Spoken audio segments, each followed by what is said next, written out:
মাংস কাটার ব্যাপারী ভাই কাইটা দিমু নলি, আরে মাইয়ার লাগা করতে পারি 6 রাউন্ডের গুলি।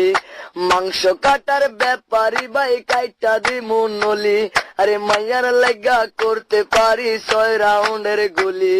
ও ভাই স্লোগান দেন না। আগের মতন নাই, এখন মাইয়া দেখলে দৌড়াইয়া পালাই।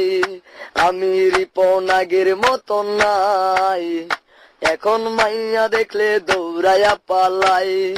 সালাকসর বাজার, মনুরদি বাজার, হাতিরদা বাজার, আরে সব বাজারে আড্ডা জমে সকাল আর বিকাল। সালাকসর বাজার, মনুরদি বাজার, হাতিরদা বাজার, আরে সব বাজারে আড্ডা জমে সকাল আর বিকাল। ওই বাজারে গ্যাঞ্জাম লাগলে আগে যায় কারা, রিপন আগের মতন নাই, এখন ডাইল খুর দেখলে দৌড়াইয়া পালাই।